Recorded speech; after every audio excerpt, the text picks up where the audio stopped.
Bonjour, dans la vidéo d'aujourd'hui, nous allons parler du courant électrique et de l'intensité du courant électrique. Alors la première chose à faire, c'est faire un petit rappel et parler de la constitution d'un atome.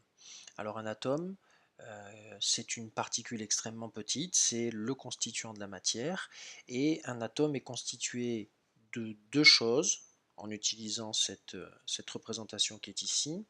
La première chose, c'est le noyau de l'atome.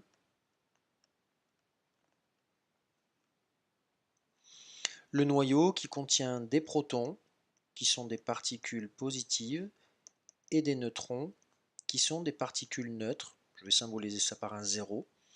Voilà. Donc noyau, ici, on voit les particules bleues qui sont les protons qui sont positifs, les particules rouges qui sont les neutrons et qui sont neutres, et autour de ce noyau gravitent. Alors qu'est-ce que j'entends par gravité? Comme les planètes qui gravitent autour du Soleil, gravitent les électrons qui sont des particules négatives, donc je vais symboliser par E-, comme ceci. Voilà. Donc ça c'est la structure, alors je ne rentre pas dans les détails, ce sont des notions que vous avez déjà vues, mais ça c'est la structure de l'atome. Maintenant, je vais parler d'un conducteur. Un conducteur, c'est un matériau qui laisse passer le courant électrique.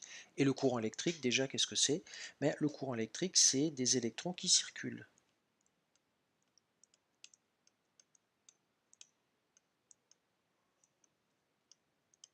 C'est une circulation d'électrons. Voilà. Eh bien, cette image est en fait censée représenter la structure interne d'un métal comme le cuivre. On s'aperçoit de quoi? On s'aperçoit que nous avons deux types de particules chargées positivement, par exemple celle-ci, et une particule chargée négativement, par exemple celle-ci. Alors déjà, cette particule chargée négativement, eh bien, c'est un électron. Et on s'aperçoit qu'on en a pas mal. Cette particule chargée positivement, ici, c'est un noyau. C'est un noyau de cuivre, puisque j'ai dit que je parlais du cuivre. C'est un noyau de cuivre. Le cuivre, enfin le noyau, je vous rappelle, hein, si on reprend cette image, le noyau qui comporte des protons et des neutrons, des particules positives et des particules neutres, donc il est tout à fait normal que le noyau soit chargé positivement. Eh bien, on a deux choses à observer. La première, c'est que les noyaux de cuivre sont tous bien alignés les uns avec les autres, ils sont bien rangés les uns par rapport aux autres, et on appelle ça une structure cristalline. Voilà, ça forme un cristal. Ça, c'est la première chose. La deuxième chose que l'on peut voir, alors j'efface un petit peu pour que ce soit un petit peu plus lisible, mais la deuxième chose qu'il faut que l'on constate, c'est que, en fait, les électrons, eux, par contre, n'ont pas de position bien précise. Les électrons, chacun d'entre eux, chacun des électrons va bouger de manière désordonnée, mais en fait, tous les noyaux de cuivre vont mettre tous les électrons en commun, et donc tous ces électrons peuvent bouger en permanence, dans n'importe quel sens, et de manière totalement désordonnée. Ça, c'est ce qui se passe quand on prend un morceau de cuivre, on le touche. À l'intérieur, nous avons donc la structure des noyaux qui est parfaitement ordonnée, comme je l'ai mis ici, voilà. Tout ça, c'est parfaitement aligné.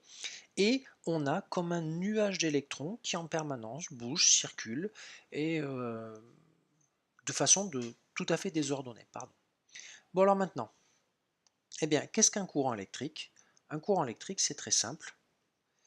On a toujours cette structure bien ordonnée au niveau des noyaux, mais par contre, maintenant, alors je n'explique pas dans cette vidéo la source du courant électrique, c'est-à-dire d'où est-ce que ça vient, mais en fait, un courant électrique, c'est une situation dans laquelle tous les électrons vont bouger dans le même sens. Ils vont tous se déplacer exactement dans le même sens. Ils vont avoir un mouvement ordonné, orienté. Voilà, tous ces électrons bougent dans le même sens. Donc, le courant électrique, c'est une circulation d'électrons, oui, mais une circulation ordonnée. Un matériau conducteur, c'est un matériau comme le cuivre par exemple, qui permet à ces électrons de bouger et de bouger de manière ordonnée. Voilà. Au contraire d'un isolant qui, lui, ne permet pas le mouvement d'électrons. Et comme le courant électrique est un mouvement d'électrons, s'il n'y a pas de mouvement, il n'y a pas de courant.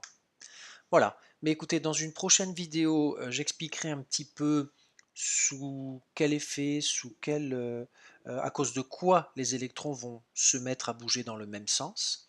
D'accord? Mais si vous retenez une première chose dans cette vidéo, c'est ça.